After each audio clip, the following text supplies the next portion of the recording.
Olá, eu sou Patrícia Tolentino, eu sou uma das jurássicas dinossáuricas das danças circulares e das danças da paz no Brasil.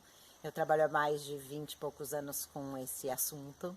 Bem-vindos aos amantes da dança, que já conhecem, que já estão nessa caminhada e que já me conhecem e têm acompanhado a série Roda Vida. E bem-vindo aos que estão chegando, aos que estão assistindo pela primeira vez, ou que estão chegando, nunca ouviram falar e estão vindo por curiosidade. Então, essa é a série Roda Vida, que eu, Patrícia, decidi inventar e usar com a tecnologia nesse momento de pandemia e de resguardo. E ela traz, eu tenho procurado trazer nessa série assuntos, não só temas teóricos para a gente pensar, mas assuntos e temas emocionais também, não desse caminho todo com as danças circulares e da paz universal durante todo esse tempo de caminhada, mas também temas que têm surgido nesse nosso momento de resguardo, né? Então, a série Roda Vida já tem alguns temas: o pertencimento, a possibilidade de errar, os caminhos que a gente escolhe, da onde vem, né, essa motivação para escolher esse ou aquele caminho.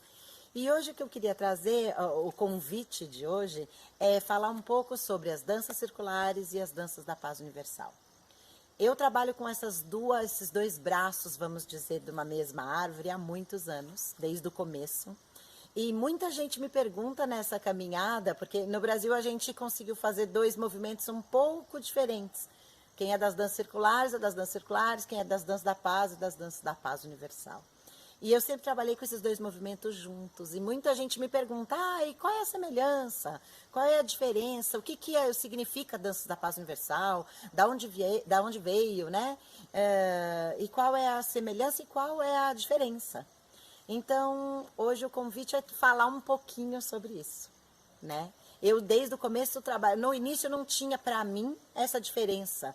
Eram todas danças circulares e eu achava maravilhoso. Aos poucos eu fui entendendo que realmente são caminhos de uma mesma árvore e é possível, e eu escolhi trabalhar junto, né?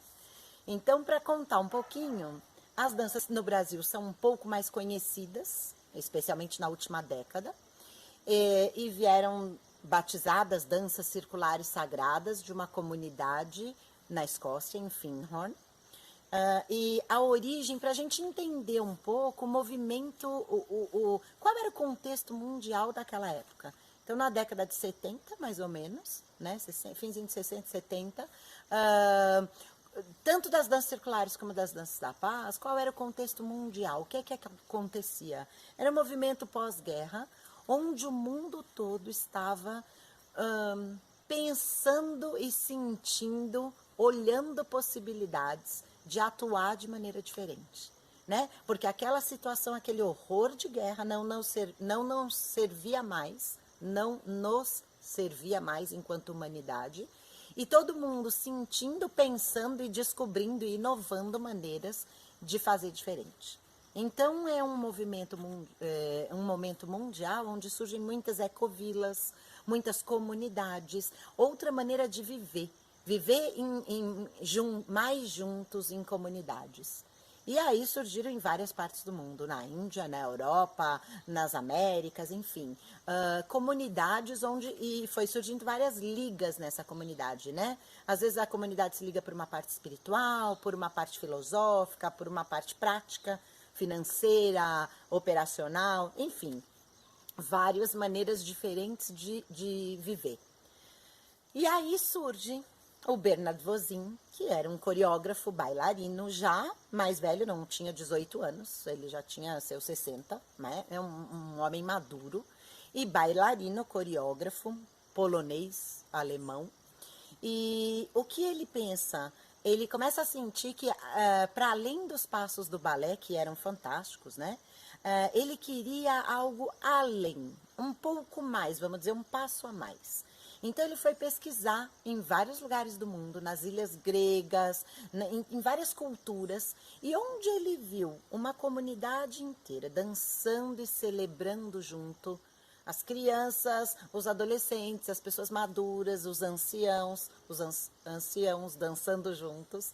O que ele viu? Ele falou, aqui está a paz, né? Onde a gente é capaz de celebrar juntos para além do passo, que é lindo e traz toda a arte, toda a beleza, ali está a paz. Se nós pudéssemos todos respeitar as culturas, o folclore, o que cada povo traz, ali a gente conseguiria a paz. Então ele levou uma coletânea dessas danças de comunidades, vamos dizer assim, tradicionais, que ele foi pesquisando para a comunidade de Findhorn, na Escócia, e ali esse movimento foi batizado, vamos dizer, de danças circulares sagradas. E o sagrado porque resgata essa parte sagrada de cada tradição, né? A gente revive no nosso corpo o contato com a natureza, a proporção áurea e toda a geometria sagrada que a gente tem com a natureza e que a gente observa na natureza. Então ali se inicia o movimento das danças circulares sagradas e que se espalhou para o mundo todo e inclusive era uma ferramenta muito importante para trazer essa comunidade junto, né? Para criar esse senso de comunidade. Então, isso as danças circulares sagradas. Ao mesmo tempo, olha só que mágico e que mistério. O grande mistério sempre sabe os caminhos. Nos Estados Unidos, a gente encontra uma outra figura, um outro homem também bem forte, também com uma visão à frente do seu tempo, no sentido de fora da caixa daquilo que se estava vivendo naquele momento. Movimento pós-guerra, novamente, na mesma época, né, década de 60, fim de 60, 70, onde o Samuel Lewis, que seria o herdeiro da fortuna Levi's, das calças jeans, lembram disso? Então ele seria herdeiro de uma fortuna muito promissora, que estava surgindo ali as calças jeans, que era uma calça mais resistente, um material a princípio de trabalho, né, dos operários, e que isso se difunde até os nossos dias de hoje pelo mundo todo. Ele seria o herdeiro desse legado, e ele encontra um mestre hindu, né, que é o Hazrat Inayat Khan. O Hazrat Inayat Khan é um sufi, um músico de uma família indiana, de uma casta bastante culta na Índia, e a família toda era uma família de músicos. Então eles tocam e ensinam músicas indianas, voltando um pouquinho, né? E aí lá na Índia, a família toda vive de música e toca música, é uma família de muita cultura, os ancestrais dele, e a certa altura o guru dele chega e diz, olha, sua missão, ou uma grande contribuição é você ir para o Ocidente, levar a sabedoria do Oriente. E ele fica muito indignado, ele fala, não, mas assim, não demonstra tanto, eu quero ir. Não. Ele estava muito bem onde ele estava, né, com a família, fazendo música e ensinando música. E o guru significa aquele que traz a luz, aquele que abre os caminhos e leva a luz para a escuridão. Diz, não, mas você vai para o Ocidente não afinar instrumentos, mas afinar almas. Ele não entende muito, não acha muita graça, mas ele vem para o Ocidente, para a América do Norte, a família dele, e ele começa a ensinar a música do Oriente e tudo mais, até que ele encontra aqui uma mulher fenomenal, precursora de Isadora Duncan e tudo mais, que se chama Ruth Sandenis. A Ruth Sandenis, o que ela traz? Ela é bailarina, mas mais que bailarina, ela acreditava na performance, ela acreditava em trazer a espiritualidade para o corpo. Então ela fazia performances, também aspas, fora da caixinha, muito diferentes da época do balé mais clássico e mais teatral, que era em voga na época, e ela começa a fazer performances de Kuan Yin, de outras deidades e entidades espirituais que traz esse sagrado para o corpo, corporificando o sagrado. Então a Ruth Sandenis convida o Hazrat Inayat Khan, que é esse que veio da Índia, convida ele para fazer a abertura, para tocar as músicas em uma das suas performances. E nesse momento se faz um casamento, né, de toda a cultura oriental com essa performance, essa nova visão de arte, de trazer a espiritualidade para o corpo que a Ruth Sandenis está propondo. E até tem uma passagem interessante que o Hazrat Inayat Khan e a família estão afinando os instrumentos e por algum motivo se abrem as portas do teatro, alguma coisa assim, e eles ficam um tempo em meditação e em afinação dos instrumentos. E quando eles terminam a afinação, eles abrem os olhos e a plateia está de pé, aplaudindo de pé. E aí ele diz, não, mas nós ainda estávamos só afinando os instrumentos. Então, naquele momento, ele entende a mensagem do guru dele, que ele estaria vindo para o Ocidente para afinar almas, e não apenas instrumentos, para trazer a mensagem sufi, do sufismo, que é o símbolo é aquele coração alado, que é aberto a todas as religiões, é um amor incondicional, de uma aceitação de todas as filosofias e da pessoa como ela é. Então ele entende de que esse era o trabalho dele, que o guru havia dito lá atrás. E desse encontro com a Ruth Sandenis, de trazer a música e a espiritualidade para as performances dela, foi um casamento. E aí chega a parte, então, do Samuel Lewis, do herdeiro das calças leves, né, de Lewis de leves e tal. E ele encontra o Hazrat Nait Khan e se torna fica encantado com essa possibilidade de, através de práticas simples, através de sílabas simples, de sílaba semente sagrada de várias tradições, eles cantando repetidamente como se fosse um mantra, mantrificando essas sílabas sementes sagradas, a paz que ele conseguia alcançar e que ele conseguia ver nas pessoas que faziam essa prática. Então ele se tornou aprendiz, estudante do Hazrat Nait Khan e conheceu também a Ruth Sandenis. Então esse casamento dos três ficou perfeito, porque ele percebeu essa coisa da espiritualidade poder estar presente na vida cotidiana. E aí o Samuel Lewis, que era uma pessoa simples, corporalmente simples, a gente brinca que ele tem 2 pés esquerdos e musicalmente também simples, né? Era uma pessoa que sabia 3, 4 notas musicais, não era um cantor. O que ele dá um passo além, de novo um passo além daquilo que estava estabelecido para a época, que é juntar toda a sabedoria ancestral de cada tradição filosófica do mundo, seja da grande mãe, das tradições nativas, dos indígenas, do judaísmo, do budismo, do zoroastrismo, do hinduísmo, enfim, trazer o sagrado de poemas e das escrituras sagradas e de cada tradição, né? E com essa performance que a Ruth Sandenis propunha, e ele deu um passo além, que é de trazer isso para o corpo, dançar e cantar cada tradição espiritual do planeta. Então, a grande coisa dele foi através de músicas. Ele musicalizou bem simplesmente, músicas e danças, honrar cada tradição espiritual do planeta. Então, como ele fez isso?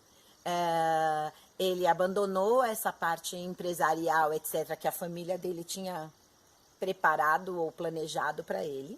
E ele foi para as ruas lidar com os hippies. E ele dizia, eu experimento esse êxtase através das sílabas sagradas de cada tradição, dessa dança e desse canto. Então eu vou provar que esses hippies, eles podem ter o mesmo êxtase das drogas e de outros subterfúgios através dessa simplicidade de honrar cada tradição espiritual do planeta. E ele começa a fazer. Então ele começa a dançar e cantar sílabas, sementes de cada tradição, na língua mãe, no possível. Então cantar em aramaico, cantar em hindi, cantar nas línguas mães, né, nas línguas nativas dos indígenas, das tradições das grandes deusas, da ligação que era com a natureza, de honrar a natureza. Então, cantar e dançar. E ele diz, a máxima dele, assim, a bandeira dele era comer, rezar e dançar e orar juntos. Então, essa era a coisa, comer juntos, orar juntos e dançar juntos. Criar comunidade. E assim, ele vai para uma comunidade também no Novo México, nos Estados Unidos. E ali são batizadas e são... criadas não, mas batizadas essas danças como danças da paz universal, né? Então, é muito interessante, aí isso se difundiu naquela comunidade, nos Estados Unidos, e veio para o Brasil, e eu tomei contato tanto com as danças circulares, como com as danças da paz universal. Então, as duas têm surgem numa mesma época, num mesmo contexto histórico, de dois homens que conseguiram olhar, ter uma visão um pouco além, um passo além daquilo que já existia. Dois homens já ligados ou à dança bailarina ou a práticas espirituais, né? E então é como se fossem dois galhos de uma mesma árvore. E elas têm, sim, semelhanças, e elas têm coisas que são não tão parecidas, que são diferenças mesmo, né? Então, contar um pouquinho as semelhanças, ambas trabalham honrando o sagrado, não só a conexão com a natureza, dos ciclos, como o sagrado em cada coisa, em cada pessoa e em cada coisa, tanto as danças circulares como as danças da paz, né? Outra coisa que acontece elas honram datas, por exemplo, específicas. Então, por exemplo, casamentos, nascimento de alguém, as mudanças de ciclo da natureza e mesmo datas, né? Páscoa, Pêssar para os hebraicos, para os judeus, para as pessoas, né, de Israel. Então, honram o ciclo, os equinócios, as estações, honram os ciclos da natureza e fatos específicos que a gente tem na humanidade toda, né, no planeta. Então, isso também é bem similar. Ambas têm essa coisa do sagrado, de estarmos de mãos dadas, todos na roda e todos iguais, equidistantes do centro. Então não tem uma pessoa que é mais, outra pessoa que é menos. Tem seres humanos abertos e disponíveis para estarem juntos. Então, uma vez que a gente deu a mão na roda, não importa muito que religião você é, que credo, que posição social, que cor, ou no que você acredita. Não. Importa que nós estamos juntos, nós somos iguais e a gente está ali, de mãos dadas, disposto a dar o melhor que a gente tem. E a trocar também o melhor que a gente tem. Então, nos dois tem uma atmosfera, a gente cria-se e resgata esse sagrado e cria-se essa atmosfera amorosa, aconchegante de receber as pessoas, de incluir as pessoas, de pertencimento das pessoas e coletiva, de que não tem um que tem mais, outro que tem menos. Que mais que eu poderia dizer de semelhanças? Todas têm uma conexão forte com essa coisa do planeta, de fazer uma coisa que é para um bem pessoal nos diversos níveis, né? Que cuida da minha parte física, da minha parte mental, da minha parte emocional, mas também reverbera para o planeta, de que a gente está em conexão com vários círculos espalhados no planeta, são movimentos mundiais, tanto as danças da paz como as danças circulares. Existem círculos e correntes desse movimento em todos os continentes do planeta, né? Então, sempre que a gente faz uma harmonização, a gente faz se conectando a todos esses círculos, fazendo uma rede, uma teia de luz. E então a gente vai se empoderando e alimentando uns aos outros.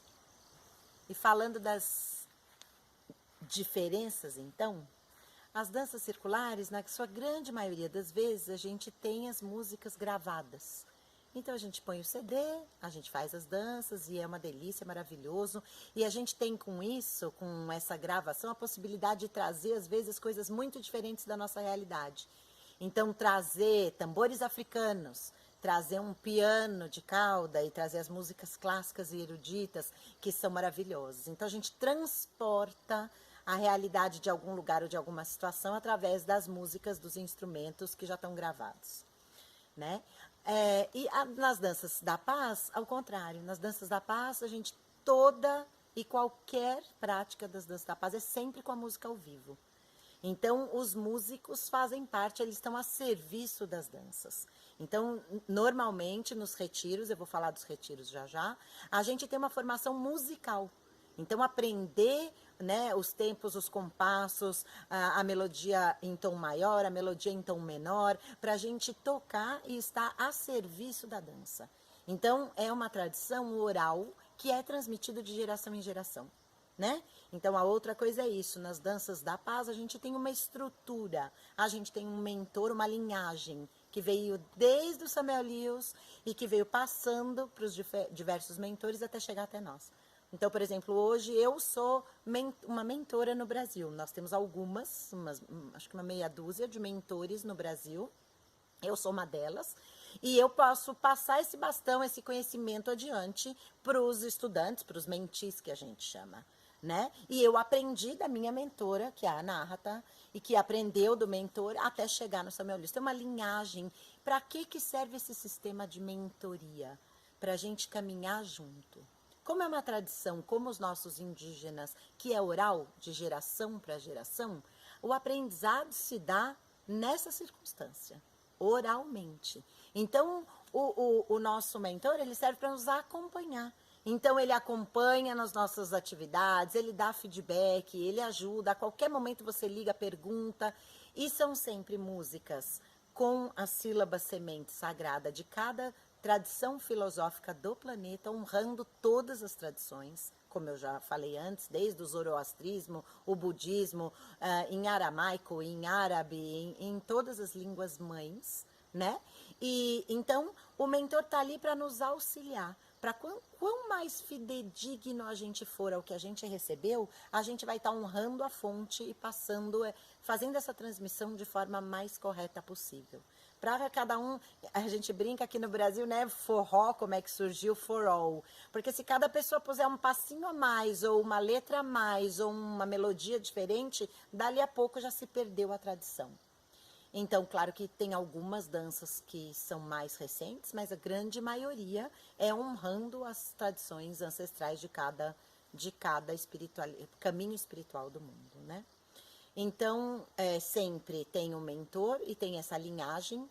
Então, eu sou o estudante, né, menti do meu mentor até, se eu quiser seguir esse caminho, estudar as diversas tradições, envolve muito, muito comprometimento e estudo mesmo. Eu não preciso ser expert em todas as religiões e filosofias do mundo, mas eu preciso me aprofundar em uma, duas e saber de todas para poder passar esse conhecimento adiante, honrar isso adiante. Então, eu vou fazendo, estudando e sendo acompanhada até que eu me torne focalizador, até que eu me torne mentor, se quiser, e aí eu vou orientando outras pessoas. É uma corrente. E a gente sempre honra as nossas ancestralidades, né? Então, essa estrutura é um pouco diferente nas danças da paz. E uma outra coisa é que todas as sessões de danças da paz, no mundo inteiro, em qualquer lugar que você chegue, se abre um evento, uma sessão de danças da paz com uma invocação, uma oração que a gente chama, né? Que o Hasratnath Khan trouxe, é uma oração. E aí é uma oração que é traduzida em várias línguas. Então, sempre que a gente abre com essa invocação, honrando os nossos ancestrais, honrando toda essa linhagem, em respeito a toda essa linhagem, e que a gente diz em tantas línguas quantas estiverem na roda. Então, a gente tem em português, tem em inglês, tem em português. A gente tem em Guarani, porque o Cacaverá nos presenteou com uma tradução em Guarani. Então, toda vez que a gente abre no Brasil uma roda de danças da paz, a gente fala a invocação em português e em Guarani. Se tiver alguém de fora, a gente fala em inglês, fala em espanhol, fala na língua da pessoa que estiver de fora. E quando a gente vai em qualquer parte do mundo, é dessa maneira. Então, se abre, a gente faz as danças, tocando o instrumento, cada focalizador tem o seu instrumento principal, se não tiver, músicos em geral tem, mas aqui no Brasil, por exemplo, meu instrumento principal é o violão. Então, eu toco o violão, eu ensino a música, eu canto, eu toco o violão e danço junto, né? Então, é possível também. Pode ser tocando uma caixinha de fósforo, não importa. Você vai trazer o som e convidar as pessoas a cantar e as pessoas vão aprendendo e vão cantando junto. E isso é maravilhoso. Uma outra diferença é essa que a gente canta junto. Então, uma coisa é você dançar ouvindo uma música, que é maravilhoso. Outra coisa é você dançar cantando junto. Porque mexe com outras estruturas internas. O pulmão é o único órgão do corpo humano que troca com o meio. Por isso ele representa a afetividade, a troca, os relacionamentos, o dar e o receber. Então, o pulmão é o único órgão que ele recebe e devolve. Os outros órgãos ou eles recebem ou eles eliminam. O pulmão faz essa troca. E quando a gente canta, a gente faz exatamente essa troca. A gente usa o nosso pulmão. Então é isso, quando a gente pensa o que é a gente dançar, usar o nosso corpo, que é o nosso instrumento sagrado, e cantar uma música, por exemplo, das sílabas sementes sagradas em aramaico, que era a linguagem que Jesus Cristo praticava. Então traz essa força dessa ancestralidade de pelo menos 2000 anos atrás. né? Então, quando eu canto e vivencio isso no coração e no corpo, traz toda essa energia junto. Então, essa coisa de você cantar e dançar também é uma pequena diferença e que faz parte da prática das danças circulares, das danças da paz universal, desculpe. E a outra coisa é que o Samuel Liu sempre dizia que, como a bandeira dele era essa coisa da gente rezar, comer e dançar juntos, e orar juntos, a maneira de aprender era muitas vezes a proposta dele, a grande maioria, e até hoje se dá assim no mundo todo, retiros. Para a gente ter oportunidade de, por exemplo, 4, 5 dias, nós aqui no Brasil fazíamos de 7 dias sempre, dormir juntos, ir para um lugar retirado, de preferência na natureza, uma imersão na natureza, e onde a gente possa dormir junto, comer junto, dançar junto, meditar junto, e aí aprendendo, porque durante esses retiros a gente aprendia não só as outras facetas da dança, que não é só ir lá e ensinar o passo, mas aprendiam das tradições filosóficas e religiosas do mundo, aprendia a musicalidade, aprendia essa convivência, criava essa comunidade. Cria, né? Não é no passado. Cria essa comunidade e os retiros são importantes, então, para não só ir aprender a dança e ir embora, mas ter esse contexto todo. Né? Então, por isso o Samuel Luiz dizia tanto dessa coisa de rezar, comer e dançar juntos. Né? Era essa a proposta dele. Então, basicamente é isso. As diferenças e as semelhanças são essas. Eu trabalho com as duas coisas juntas há todo esse tempo. E até porque no começo a gente não sabia muito, a gente dançava. Se era cantando ou era com CD, a gente dançava todo mundo junto e achava que era uma coisa muito parecida. Aos poucos a gente foi entendendo essa linhagem, essas pequenas diferenças. Então, o meu convite hoje é para a gente curtir, apreciar e sentir e se encantar tanto com as danças circulares que a gente já vem fazendo, há vários vídeos que a gente tem compartilhado e dançado juntos. E hoje, então, é para a gente compartilhar uma das danças da paz universal. Então, eu vou tocar a música, vou ensinar a música primeiro, e a gente vai guardando no coração, e daqui a pouco a gente vai fazer, vai trazer para o corpo e vai dançar juntos. E a gente pode usar esses mantras, existem músicas das danças da paz de várias maneiras, mais meditativas, mais para o encontro, mais do trabalho, tem de várias, mais como a gente diz, mais para dentro, mais introvertidas, e músicas mais para fora, mais expansivas, mais de celebração. Então, a gente pode usar isso para aquilo que a gente estiver precisando naquele momento. Eu me lembro uma vez, vou dar um exemplo bem rapidinho, onde eu ia entregar um projeto muito importante na Prefeitura de São Paulo. E a gente tem uma dança, um mantra de Ganesha muito forte, que eu sinto muito forte. E Ganesha, para quem não conhece, é uma deidade da tradição hindu e que abre os caminhos, tira os obstáculos e abre os caminhos. E eu me lembro, eu ia até lá, parará, e eu fui, desde a minha casa, que eu fui cantando essa música que a gente faz nas danças da paz universal de Ganesha, fui mantendo isso e com o projeto na mão até lá, no ônibus, no ponto de ônibus, internamente eu cantando o mantra de Ganesha e mentalizando a dança que a gente faz e a nossa comunidade. E cheguei lá e entreguei o meu projeto, que ele pudesse abrir todos os meus caminhos e que o projeto pudesse ser implantado e que eu pudesse levar as danças para a prefeitura, enfim, para aquele propósito que estava se abrindo aquele projeto. Então, assim, pode fazer parte da nossa vida do dia a dia. Então, falando de música, a gente vai fazer, o convite hoje é a gente fazer uma dança da tradição hindu. E ela honra Krishna. Krishna é a alegria, é o amor, é aquela coisa esperta, aquela coisa, né, que traz a alegria na gente. Eu não vou me estender muito, porque o nosso vídeo hoje já está muito comprido. Então, as palavras são Gopala, Gopala. Gopala é uma maneira de chamar Krishna o vaqueiro, o que conduz o rebanho, né? Então, Gopala, Gopala, Devaki. Devaki é o nome da mãe de Krishna, que tinha um amor por ele incondicional. Era apaixonada, dizia-se que Krishna era a alegria da vida dela. Então, Devaki. Nandana. Nandana significa em louvor a. Então, Gopala, Gopala, Devakinandana, Gopala. Então, essas são as palavras da música. Então, é trazer a alegria, esse convite dessa dança para trazer a alegria nossa interna, a alegria de Krishna que traz a transformação, a alegria mesmo. Fundamentalmente, a palavra-chave é alegria e traz esse amor incondicional de Devaki pelo seu filho. Então, nós vamos cantar, eu vou cantar um pouquinho. A melodia fica assim.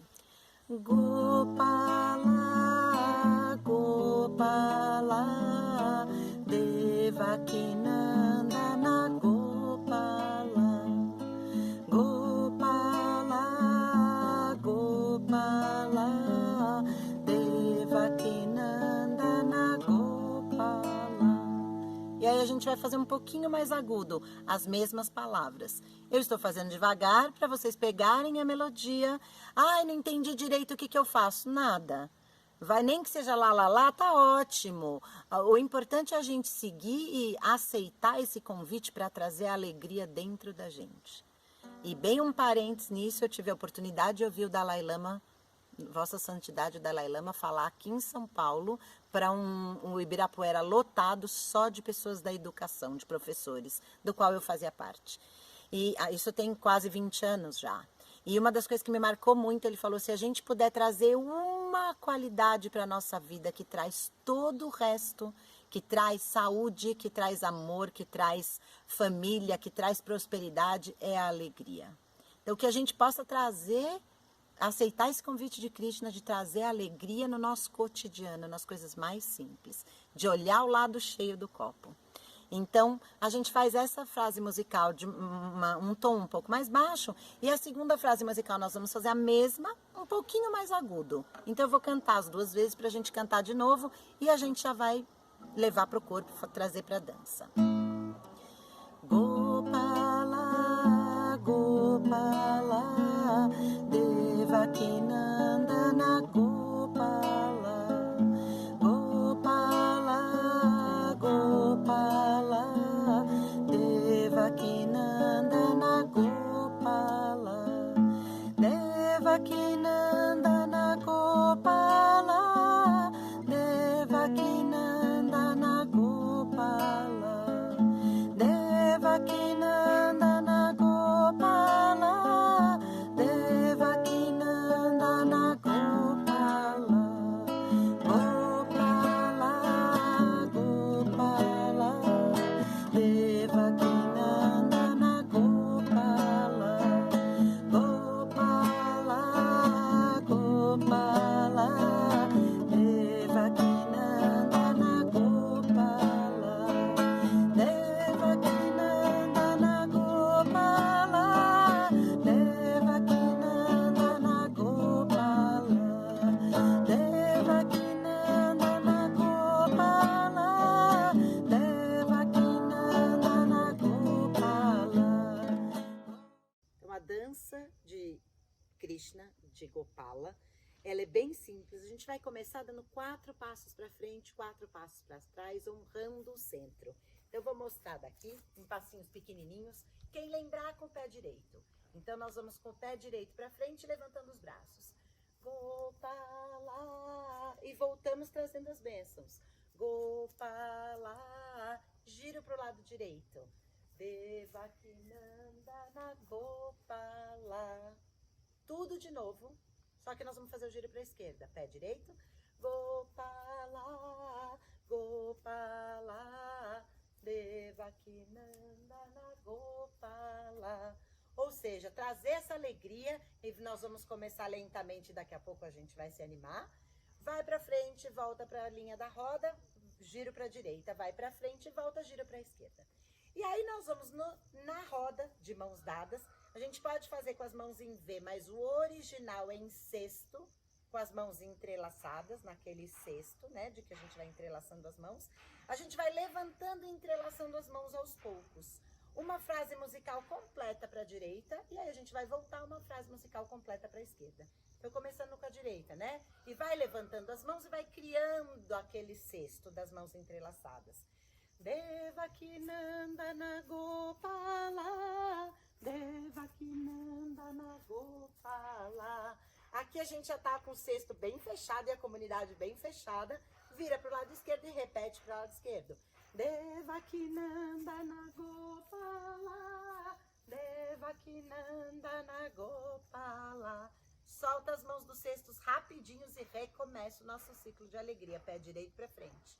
Gopala, Gopala, Devakinandana Gopala. E assim recomeça. Conforme a gente vai brincando com ritmo, um pouco mais rápido, um pouco mais lento, porque é ao vivo, e o focalizador e os músicos têm uma comunicação direta, a gente vai brincando com um ritmo mais lento, mais rápido, só os homens cantam, só as mulheres cantam, todos cantam. A gente pode dar um giro, 2, 3, conforme for o nosso estado naquele momento.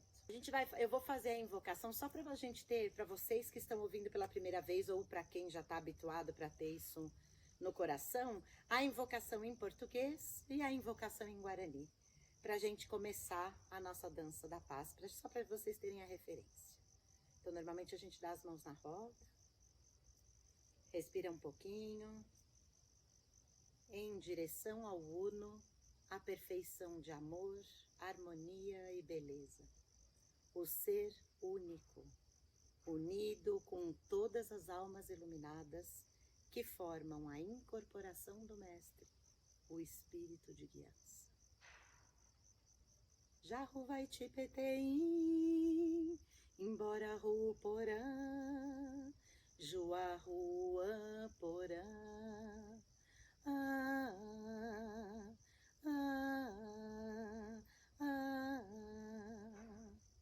ampeteim, o juapo vá de saca pavandi, tendotá, amborre sacarrá, tendotá, porã,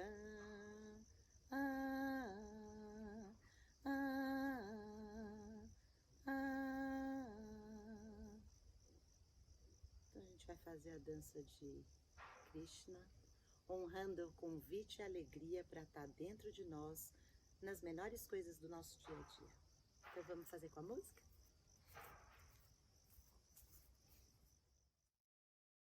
Gopala, Gopala, Devakinandana Gopala, Gopala, Gopala, Devakinandana Gopala, Devakinandana Gopala,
Então a gente respira um pouquinho, que a gente vai fazer a dedicatória de toda a energia que a gente gerou juntos nessa dança, como é hábito a gente fazer nas danças da paz universal, dedicar a energia gerada pela prática, fazer essa dedicatória, e nesse momento a gente vai dedicar à saúde, se abrir para trazer esse convite de alegria para os nossos corações, para as nossas famílias, para as pessoas da nossa cidade, para o nosso país e para todo o planeta. Então que a gente possa sair desse momento de resguardo e de mais quietude o mais rápido possível, com saúde e com segurança. Então, espero que vocês tenham gostado e até o próximo encontro, até a próxima dança. Um beijo.